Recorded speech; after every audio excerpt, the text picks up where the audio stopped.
Bonjour à tous, bienvenue à cette nouvelle rencontre. Nous allons attendre juste quelques instants, le temps que tous les inscrits puissent nous rejoindre.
Bonjour à tous, bienvenue à cette nouvelle rencontre.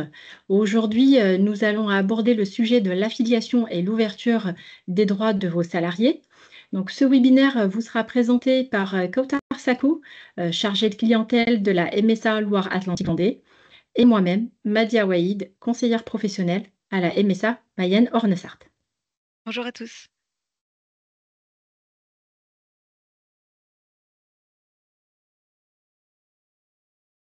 Donc, comme vous avez pu le constater, vos micros et caméras sont désactivés, et ce pour une meilleure connexion et diffusion de ce webinaire.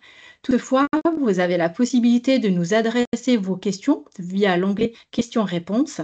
Nous sommes accompagnés par Véronique Fourier, qui est référente à technique, droit, santé et carte vitale, ainsi que Emmanuel Marsollier. Et Emmanuel est responsable du service droit, santé et carte. Et Véronique et Emmanuel nous accompagnent de la MSA Maine-et-Loire.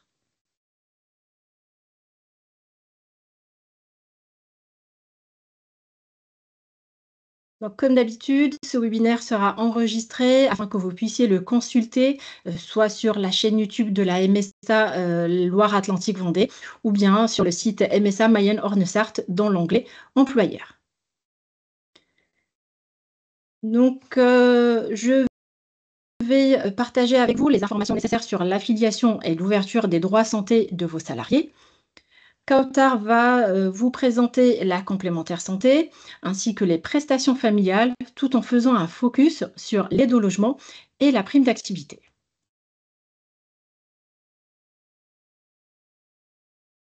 Je commence cette première partie par l'article L 160-1 du Code de la sécurité sociale, qui dispose que toute personne travaillant ou résidant de manière stable et régulière en France bénéficie, en cas de maladie ou de maternité, de la prise en charge de ses frais de santé.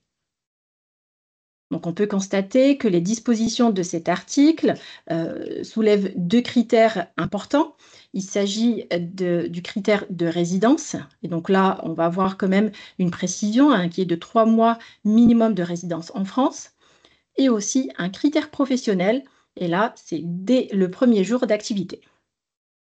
Donc, ces deux critères vont permettre, bien sûr, ils sont nécessaires pour la prise en charge des frais de santé, et ce, sans rupture de droit en cas de changement de situation. Donc aujourd'hui, ce qui va nous intéresser, nous, bien sûr, c'est le critère professionnel. Donc c'est un critère que nous allons, que vous allez dématérialiser et nous le préciser via la démarche, qui est la déclaration préalable à l'embauche, que vous allez soit transmettre à la MSA, du lieu de travail effectif de vos salariés, ou bien à la MSA du siège de l'entreprise. Et dans ce cas-là, ça va concerner uniquement vos salariés itinérants et vos salariés qui sont 100% télétravailleurs.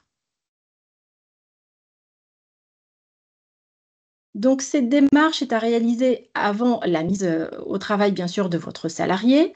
Elle est adressée à la MSA au plus tôt dans les 8 jours qui précèdent l'embauche. C'est une démarche qui va regrouper plusieurs informations, telles que la convention collective, le palier, le coefficient hiérarchique.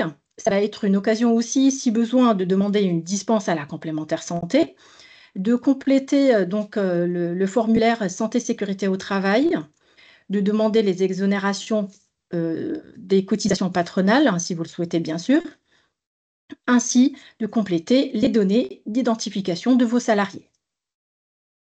Et je souhaite souligner une information importante, ça concerne les CDD. Il est nécessaire d'indiquer la date de fin de contrat prévisionnel, pardon, sans positionner une date fictive.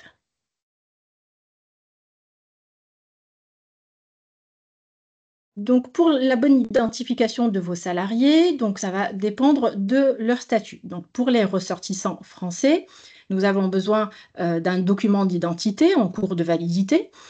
Il peut s'agir d'une pièce d'identité, donc recto verso, ou bien une copie du passeport. Pour les ressortissants Union européenne ou espace économique, donc il faut une pièce d'identité en cours de validité, ainsi qu'un acte de naissance avec filiation. Pour les ressortissants hors Union européenne, et donc dont les ressortissants du Royaume-Uni, un titre de séjour est nécessaire, ainsi qu'un acte de naissance avec mention de la filiation.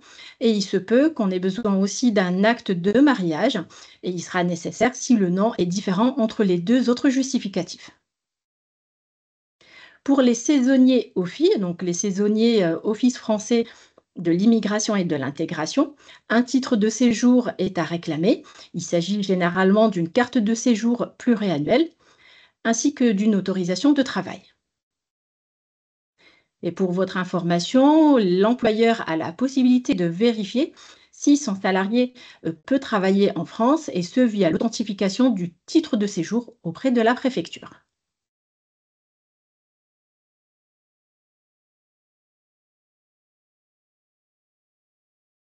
Donc une fois, on va, pouvoir identifier votre salarié et donc recevoir bien sûr les pièces justificatives nécessaires.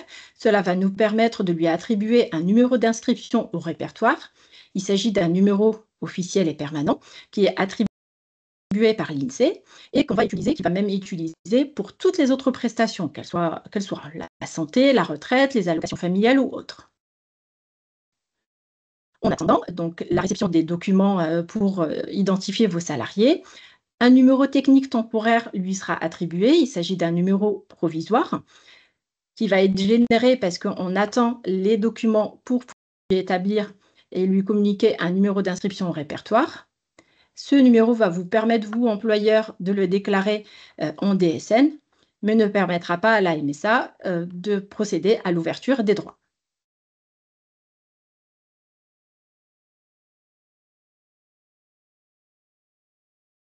Donc, nous avons aussi souhaité partager avec vous quelques nouveautés, hein, donc 2025. Il s'agit aussi de la déclaration préalable à l'embauche web. Donc depuis le 1er janvier de cette année, cette déclaration doit inclure quelques informations précises sur les expositions aux risques professionnels. Donc afin de mettre en place un suivi médical de vos salariés. Donc il est nécessaire cette démarche afin de voir quel suivi la MSA va mettre en place pour votre salarié. Donc, comme vous le visualisez, donc il y a 3 suivis, donc le suivi individuel simple, le renforcé et l'adapté. Il faut savoir que si vous ne complétez pas, si les informations d'exposition ne sont pas complétées, votre salarié sera concerné, comme s'il a besoin d'un suivi, simple et il se peut que ça ne corresponde pas à la réalité, des missions qui vont lui être accordées. Nous avons partagé aussi avec vous un lien que vous pouvez consulter, hein, qui, regroupe plusieurs informations sur l'accompagnement en santé et sécurité au travail.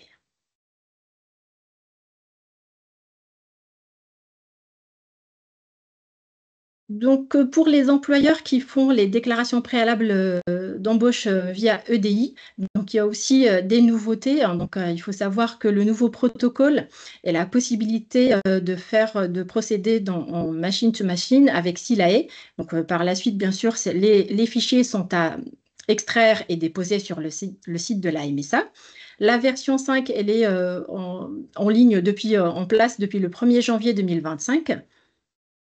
Et depuis février 2025, il y a la version 6. Et donc cette version, vous demande que toutes les données santé, sécurité au travail doivent être enregistrées, afin qu'elles puissent être déposées sur le site de la MSA. Si elles sont enregistrées à blanc, si elles sont renseignées à blanc, les déclarations, seront rejetées et vous aurez donc, le déclarant aura, aussi un message d'erreur.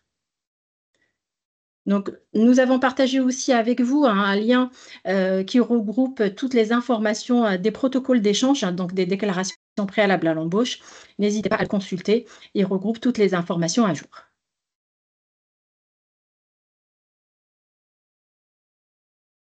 Donc une fois vous avez fait les démarches, préalables à l'embauche, hein, donc, et donc l'identification de vos salariés, il y a des contrats pour lesquels la MSA va procéder à une ouverture, automatique des droits santé. Il s'agit de vos salariés qui sont en CDI pour un temps de travail, à partir de 100 heures par mois et les CDD à partir de 6 mois, mais avec un temps de travail, de 100 heures par mois. Donc si on prend l'exemple d'un salarié que vous avez embauché au 2 juillet, vous allez établir une DSN, mensuelle, donc de déclaration de salaire vers le 15 août au plus tard. Donc à la réception de cette DSN mensuelle, la MSA va procéder à l'ouverture des droits santé vers fin août. Donc, c'est une ouverture en automatique parce que le type des contrats permet une ouverture automatique et on va adresser à votre salarié 2 courriers. Un premier courrier qui est un courrier de bienvenue, c'est pour l'informer que ses droits santé sont ouverts à la MSA, que le remboursement de soins se fera uniquement par virement et on va l'inviter à nous adresser son RIB si ce n'est pas déjà fait, qui va pouvoir déclarer son médecin traitant si besoin. Et on va l'inviter aussi à rattacher ses enfants, hein, donc s'il y a des ayants droit, hein, s'il y a des enfants mineurs à rattacher. Par la suite, donc il va y avoir un second courrier. C'est un courrier qui va inviter votre salarié à mettre à jour sa carte vitale et ce dans un délai maximum de 30 jours. Si votre salarié est un polyactif, il faut savoir que l'activité principale est l'activité la plus ancienne, mais il a bien sûr la possibilité d'opter pour le régime de l'activité secondaire. Et l'option se fait via un formulaire. Donc, on a mis aussi le lien, hein, pour télécharger le formulaire si besoin. Et il s'appelle le droit d'option.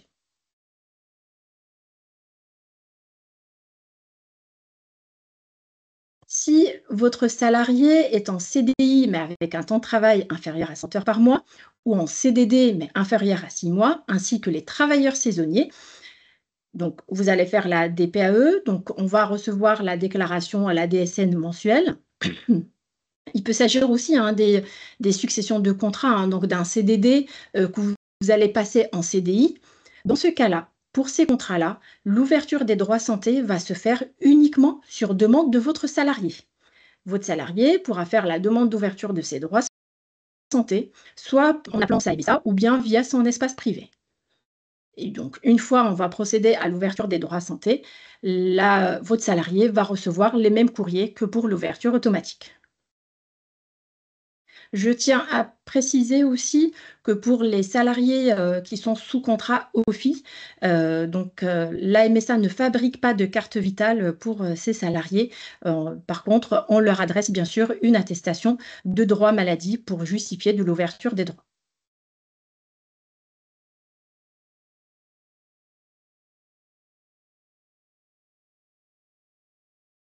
Donc, nous avons aussi le cas des salariés pour lesquels il y a des mutations des droits entre caisse et MSA.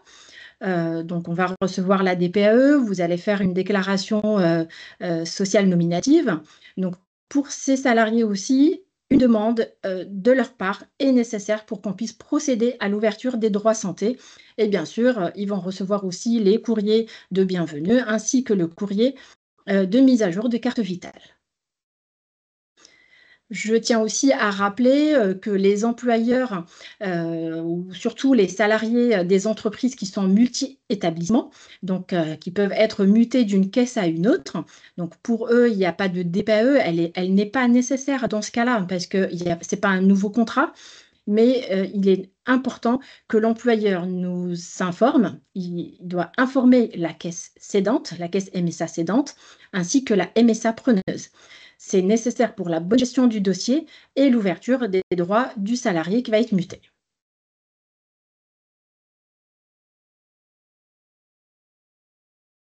Donc, voilà le visuel des courriers, qui sont reçus par vos salariés. Donc le premier, hein, comme j'ai précisé, c'est un courrier de bienvenue, qui l'informe que ses droits santé sont ouverts.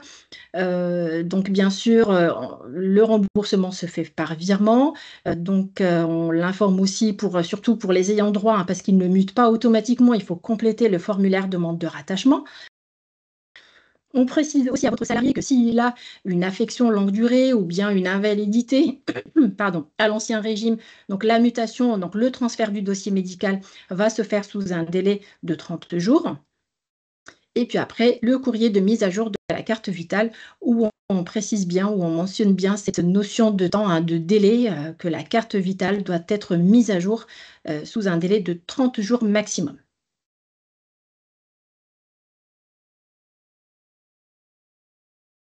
Donc si votre salarié, non, l'ouverture des droits santé n'est pas encore faite pour le salarié et si, il y a un accident de travail qui est survenu ou bien il souhaite déclarer ou il y a une déclaration de maladie professionnelle en lien avec l'activité, il faut savoir que la MSA du lieu de travail va prendre en charge immédiatement, ces risques parce qu'elle est compétente pour les traiter et les gérer et donc par la suite, en effet, hein, si le salarié, souhaite, il peut aussi demander une ouverture des droits santé.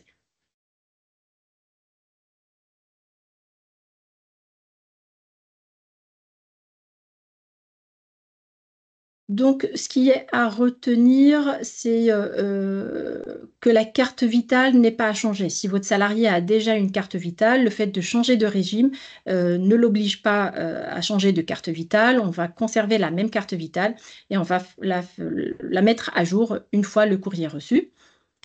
Il n'y a pas d'interruption de remboursement de soins au moment de la mutation. Et comme précisé, les ayants droit ne mutent pas de manière automatique. Il est important de compléter le formulaire demande de rattachement et le déposer à la MSA. Si votre salarié était en arrêt, donc il faut savoir que l'organisme qui indemnise l'arrêt initial est compétent pour régler la totalité de l'arrêt. C'est ce qu'on appelle le principe de l'indemnité journalière unique.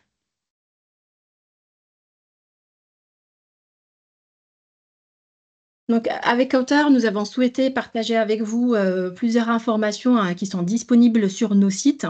Donc, il s'agit, des informations qui sont, à destination des nouveaux salariés. Donc, il y a les liens, hein, si vous souhaitez, les consulter. Il y a aussi, une foire aux questions, hein, pour en cas de changement de régime. Donc, c'est des liens, qui sont sur les sites MSA, donc vous pouvez consulter. Ainsi, un guide d'accueil, hein, pour les nouveaux salariés.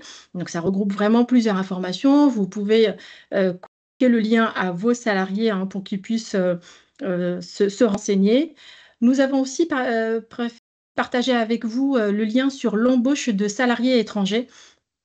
C'est un lien qui regroupe plusieurs informations sur, les différents, statuts des salariés étrangers que vous pouvez consulter en toute autonomie.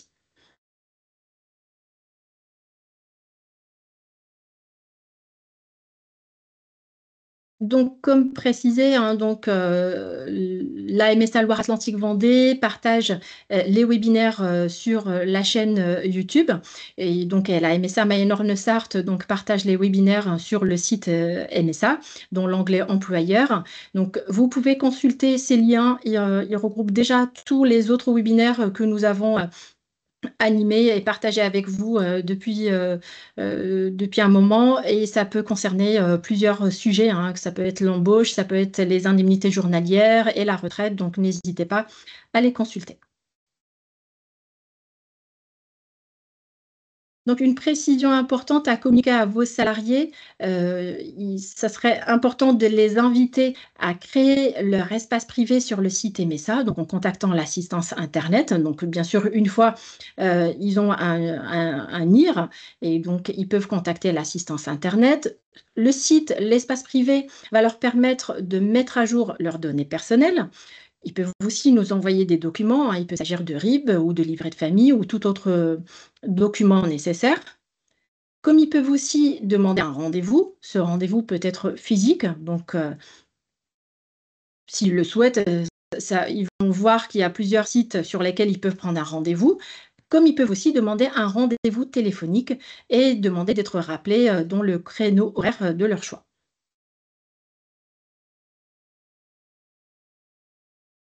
Sur le site MSA, comme sur l'application aussi MSA, hein, donc l'application, elle est facile d'utilisation, qu'ils peuvent télécharger aussi sur leur smartphone.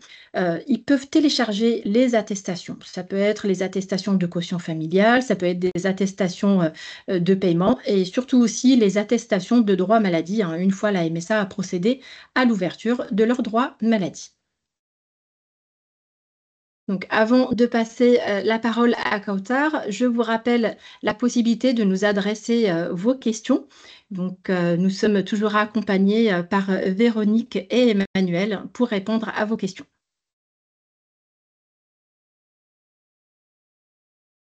Et je te laisse la main, Kautar. Merci Madia. Donc, nous allons désormais évoquer l'affiliation à la complémentaire santé pour l'entreprise et pour le salarié. Nous évoquerons aussi les cas de dispense. Donc, la complémentaire santé, elle sert principalement à renforcer la protection sociale des salariés. Elle complète les remboursements de sécurité sociale.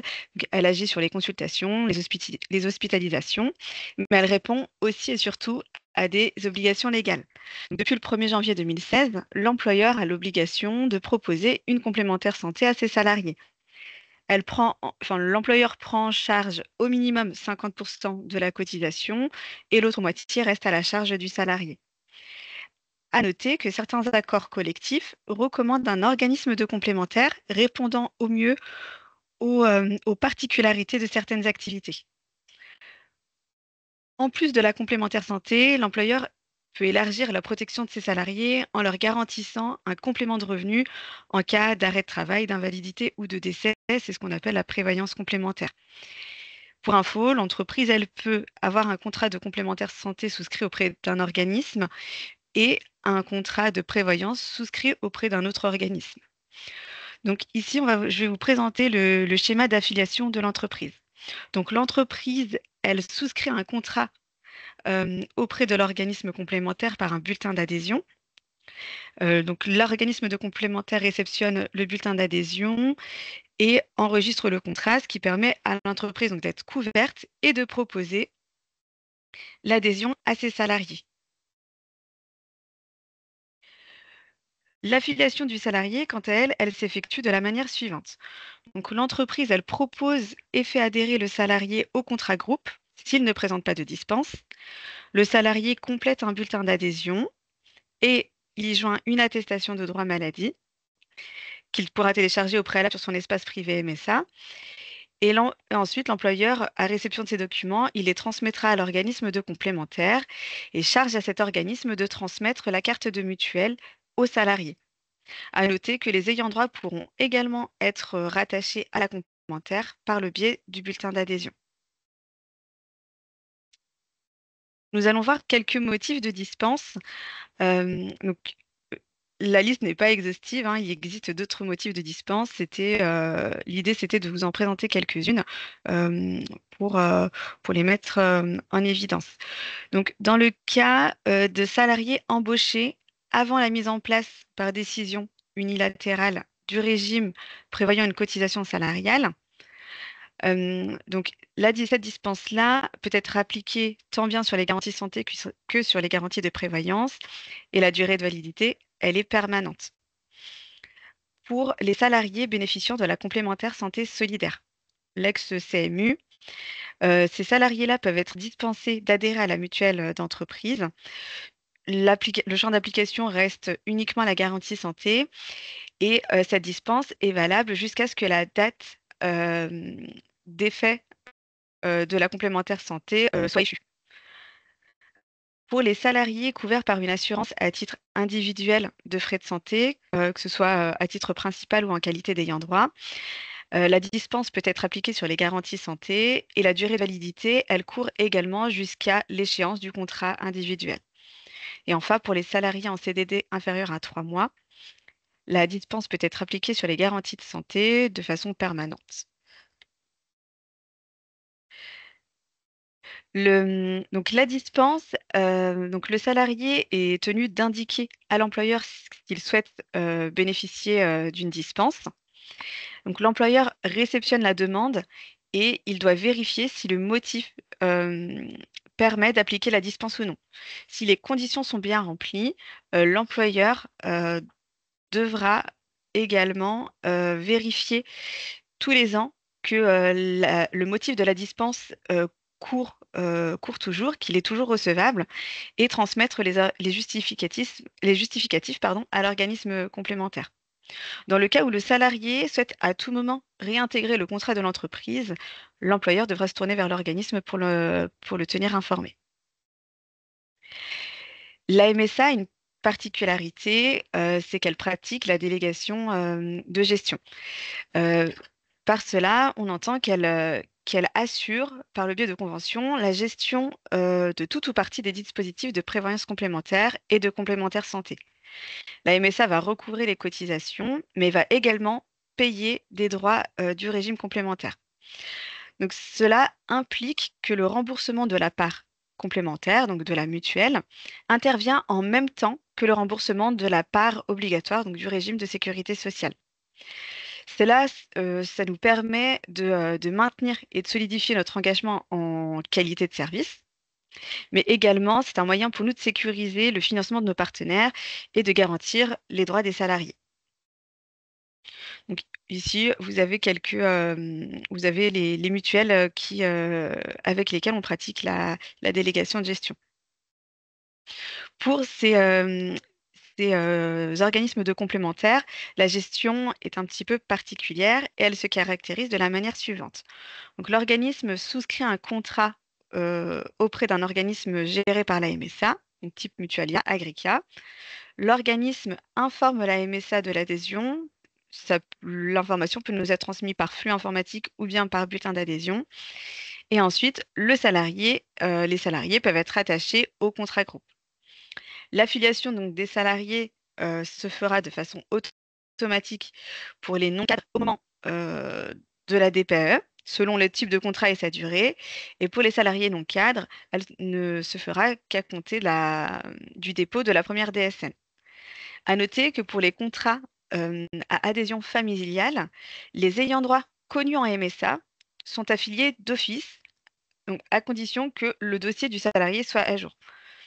Donc, dans ce cas-là, si le salarié, lorsqu'il est rattaché à la MSA, qui nous transmet son livret de famille avec ses enfants ou qu'il rattache ses enfants sur sa carte vitale, les enfants seront créés dans nos bases et c'est ce qui nous permettra, sur ces contrats-là, de les rattacher automatiquement sans démarche supplémentaire du salarié.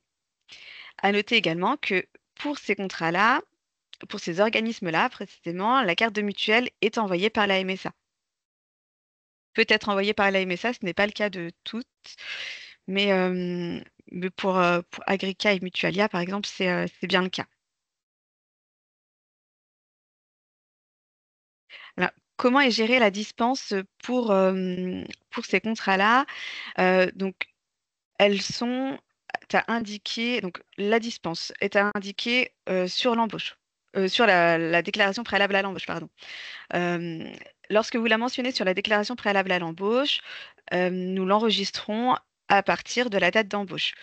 Vous avez également la possibilité de vous manifester dans les 30 jours qui suivent l'embauche pour nous indiquer qu'une dispense est à placer sur le dossier du salarié.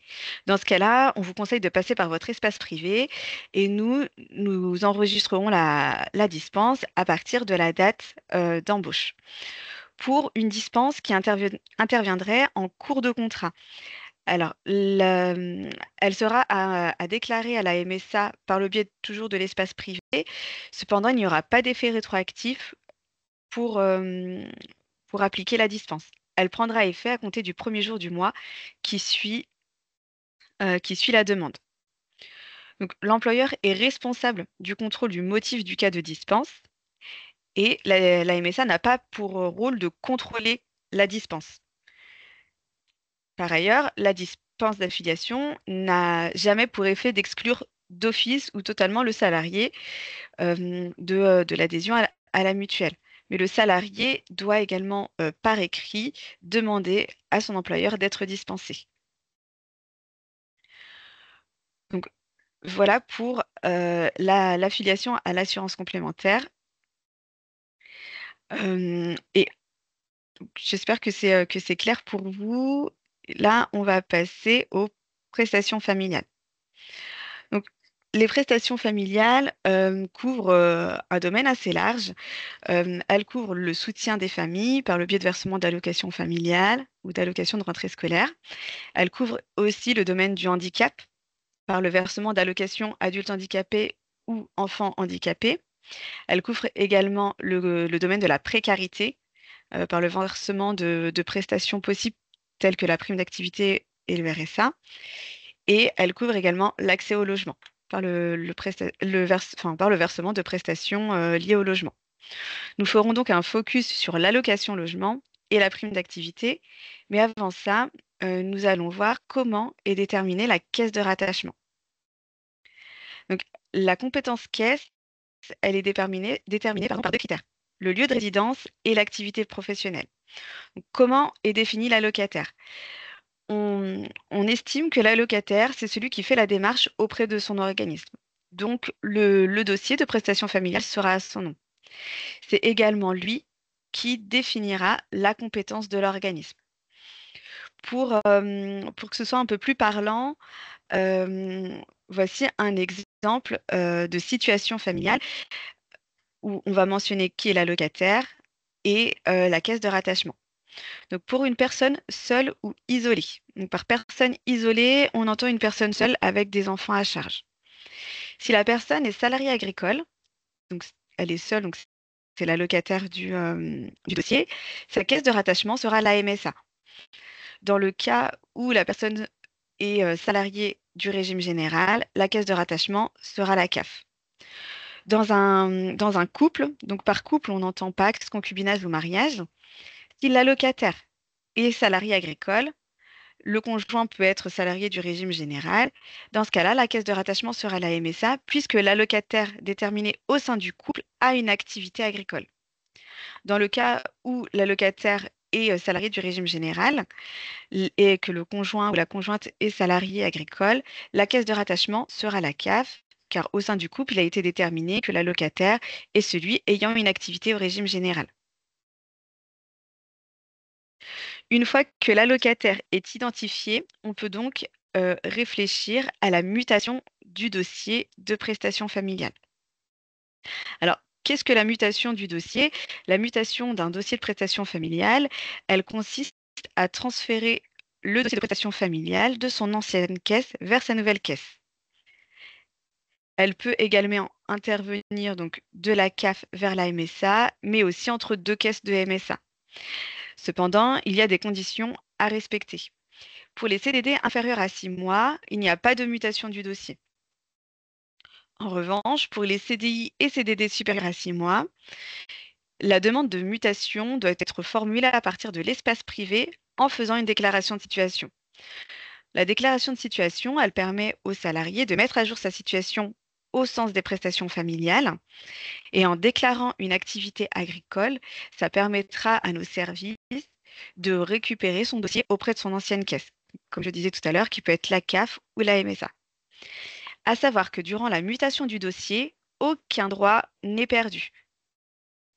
Les droits seront rétablis à l'identique que ceux de ceux qui étaient versés par l'ancienne caisse. Donc, on va imaginer ça par un petit exemple. Donc, une mutation qui intervient le 1er avril de la CAF vers la MSA. Les prestations de mars seront versées par la CAF le 5 avril. À noter que pour les prestations familiales, les prestations sont versées à terme échu. Donc, les prestations de mars versées par la CAF le 5 avril. La MSA réceptionne le dossier. Donc, on a un délai de traitement minimum d'1 mois. Et ensuite, la MSA va reverser les prestations avec un effet rétroactif. Donc, les prestations familiales sont effectuées le 5 de chaque mois. Donc, il se peut qu'à réception du dossier et après un délai de traitement plus ou moins long, les dates de paiement ne soient pas respectées. Cependant, comme on versera avec un effet rétroactif, on reviendra bien à la date à partir de laquelle le dossier a été muté de l'ancienne caisse vers la nouvelle caisse. Donc c'est dans ce sens-là qu'on entend qu'il n'y a pas de perte de droit.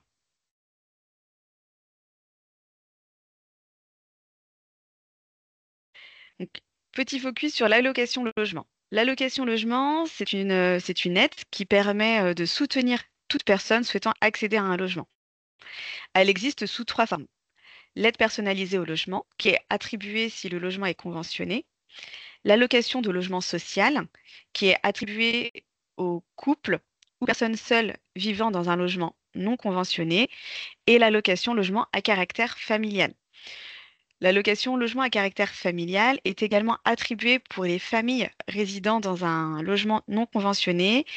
Et par famille, on entend la présence d'enfants. L'allocation logement, par abus de langage, on a tendance à parler d'APL, parce que ça parle à tout le monde. Mais il faut savoir qu'elle existe sous trois formes. Le mode de calcul est le même pour tous les types d'allocation logement. Elle est calculée sur la base des 12 derniers mois et révisée tous les trimestres. Auparavant, elle était calculée sur les ressources N-2, mais une réforme a voulu que l'étude du droit soit au plus près de la situation actuelle des allocataires. Donc, c'est pour ça qu'elle est sur les 12 derniers mois et révisée tous les trimestres. C'est une demande par logement et en cas de déménagement, il faut faire une nouvelle demande et la demande se fait par le biais de l'espace privé. La prime d'activité. La prime d'activité, donc c'est une aide qui permet de compléter les revenus. C'est une aide, c'est une demande qui se fait uniquement en ligne. On est sur de la 100% dématérialisée. C'est une déclaration une déclaration trimestrielle de ressources qui prend en compte les ressources du foyer. Et elle prend en compte tout type de ressources. Ça peut être du salaire, des indemnités journalières, du chômage ou encore des pensions ou des rentes. Lorsque les salariés font leur déclaration trimestrielle, le montant à déclarer, c'est le montant net social présent sur leur bulletin de salaire. À noter que les apprentis et les contrats de professionnalisation peuvent également bénéficier de cette prestation avec pour condition que leur rémunération soit supérieure à 55% du SMIC brut mensuel. À savoir également qu'aujourd'hui, dans le cadre de la simplification des démarches, les revenus sont déjà pré-remplis sur les déclarations trimestrielles, ce qui facilite l'accès aux droits également. Donc, pour que ce soit un peu plus parlant, je vais vous présenter un exemple de déclaration trimestrielle en mettant en évidence une déclaration faite par un salarié et la situation de l'apprenti. Donc, pour un salarié qui va déclarer ses revenus perçus, donc son montant net social perçu sur janvier, février, mars. Donc là, par exemple, il nous déclare 1 500 € sur les 3 mois. La prestation est calculée pour le trimestre suivant. Donc, janvier, février, mars permet une ouverture de droit sur les mois d'avril, mai et juin. En juillet, on invitera l'allocataire à refaire une déclaration trimestrielle en déclarant ses revenus perçus sur les mois de avril, mai, juin. Pour la situation de l'apprenti, il se peut donc qu'un apprenti déclare sur janvier et février 1 500 € et sur le mois de mars 300 €. Dans ce cas-là, la condition d'ouverture de droit n'est pas remplie. En effet, comme on disait tout à l'heure, pour les apprentis, il faut qu'ils aient au minimum 55% du SMIC sur le trimestre complet. Donc, s'il atteint les 55% du SMIC sur 2 mois sur 3, ça ne lui permettra pas d'ouvrir de droit. Cependant, ce droit ne sera pas ouvert sur un trimestre, mais comme c'est une prestation qui se renouvelle tous les 3 mois, ça n'empêche pas qu'il puisse en bénéficier par la suite. Voilà pour la prime d'activité, à savoir que les prestations familiales donc, sont étudiées selon la composition de la famille et les ressources. Donc, il ne faut vraiment pas hésiter à orienter vos salariés vers leur caisse de MSA pour avoir une étude de leurs droits ou bien comprendre au mieux leurs droits. Donc, tout au long du webinaire, nous avons expliqué comment sont déterminées les caisses de rattachement. Et voici un petit tableau récapitulatif des situations possibles et notamment des situations que peuvent rencontrer vos salariés. Donc là, dans la première situation, on a un salarié qui réside à Cholet dans le 49, mais qui travaille à La Roche-sur-Yon dans le 85. Donc, les droits santé sont rattachés selon le lieu de travail. Donc, ces droits santé seront rattachés auprès de la MSA Loire-Atlantique-Vendée et ces prestations familiales seront rattachées auprès de la MSA du Maine-et-Loire. Donc, ce salarié aura donc un accès à 2 caisses de MSA sur son espace privé. Lorsqu'il se connectera, il aura accès à la MSA Loire-Atlantique-Vendée pour ses droits santé, donc pour transmettre ses feuilles de soins ou modifier son RIB pour le versement de ses remboursements. Et il aura également accès à la MSA du Maine-et-Loire pour faire ses demandes de prestations familiales. Dans la deuxième situation, on a un lieu de résidence dans le 85 au Verdier et un lieu de travail dans le 44 à Nantes. Donc, la caisse de rattachement des droits santé et des prestations familiales est la même, ce sera la MSA Loire-Atlantique-Vendée. Pour ce salarié, sur son espace privé, il aura accès qu'à une seule caisse de MSA, qui est sa caisse de rattachement.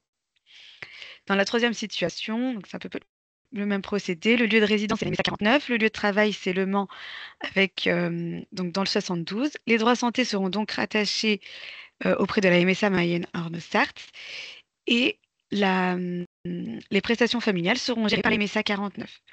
Donc, il est possible qu'un salarié ait 2 caisses de rattachement, une pour ses droits santé et une pour ses prestations familiales.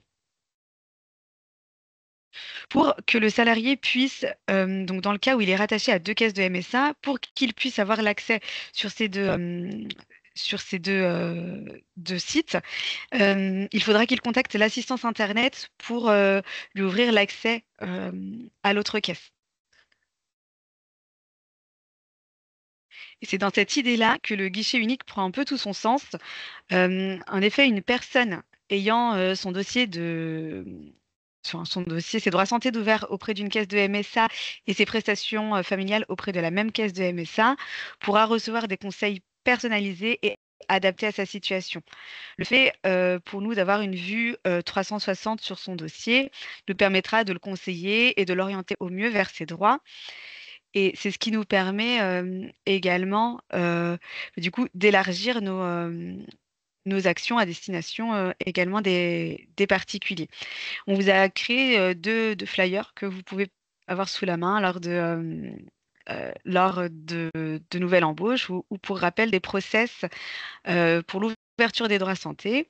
Donc pour l'ouverture des droits santé, on rappelle que la première étape, c'est la DPAE. Le salarié reçoit les courriers de bienvenue. Il met à jour sa carte vitale et il télécharge son attestation de droit maladie. Le process également pour les prestations familiales avec les étapes clés, donc la déclaration de situation qui permet donc d'informer sa MSA de sa nouvelle activité, comment est gérée la mutation, le règlement des prestations qui interviendra toujours avec un effet rétroactif sans perte de droit. Et on vous précise également que les prestations versées à la CAF et à la MSA sont identiques. On est sur des prestations légales pour les prestations familiales. Donc, ce sont les mêmes prestations qui sont versées dans les deux organismes. Enfin, pour terminer sur cette partie-là, on souhaitait vous présenter aussi le portail unique d'accès au droit. C'est un portail, c'est un service, enfin, c'est un site internet qui a été mis en place par le gouvernement qui permet à toute personne de simuler ses droits aux prestations sociales, donc que ce soit des prestations de précarité, les prestations familiales, les allocations logement, la complémentaire santé solidaire également. Et la particularité de ce site, c'est que vous pouvez enfin les salariés ou même vous, à titre personnel, vous pouvez vous connecter à partir de France Connect en utilisant vos identifiants des impôts, par exemple. Et en fait, cela permettra au service de récupérer vos données, donc votre situation familiale, vos ressources, et d'estimer et de vous faire un panel en fait de prestations auxquelles vous pouvez prétendre.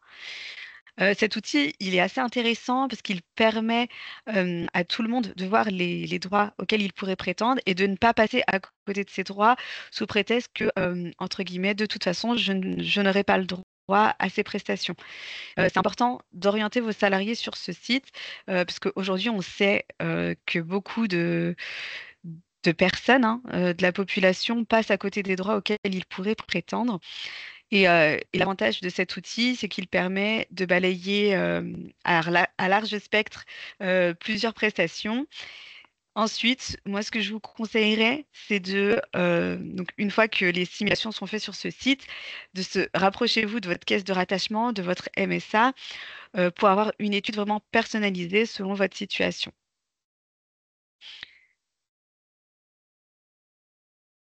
Donc voilà pour cette partie-là.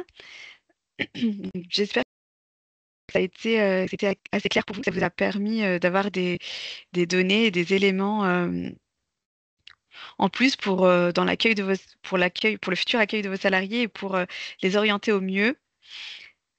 Donc nous vous remercions pour votre participation et espérons que les données vont vous permettre du coup d'être plus à l'aise sur les thèmes abordés.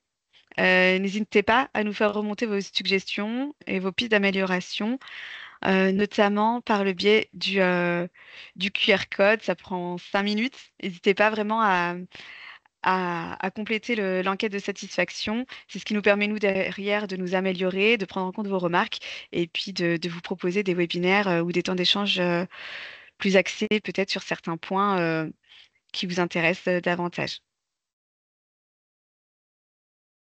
Merci pour votre participation.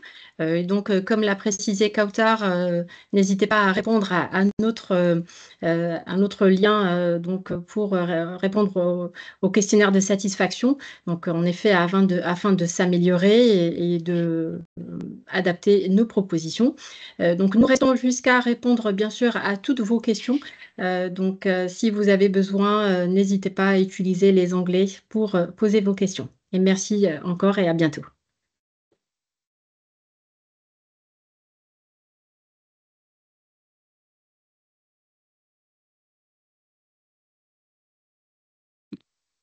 Il me semblait qu'on l'avait évoqué tout à l'heure, mais on vous enverra le support par mail. Et si besoin, le replay sera disponible donc pour la MSA Loire-Atlantique Vendée sur notre chaîne YouTube et pour la MSA Mayenne-Orne-Sarthe sur leur site internet. Donc, je vois qu'il y a une question aussi sur les flyers. Donc, les flyers seront inclus dans le diapo, dans la communication qui sera faite après le webinaire.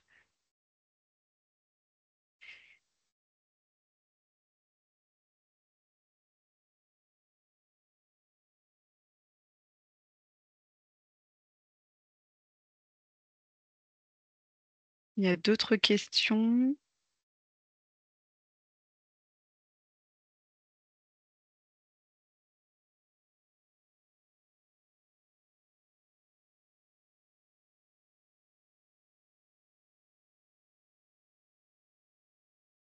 Bon, je vois pas d'autres questions. Dans ce cas-là, je pense qu'on va pouvoir clôturer le webinaire. Mais encore merci à vous pour votre participation. On vous souhaite une bonne fin de journée et à très bientôt pour un nouveau webinaire proposé par votre MSA. Merci pour votre participation. À bientôt. À bientôt. Au revoir.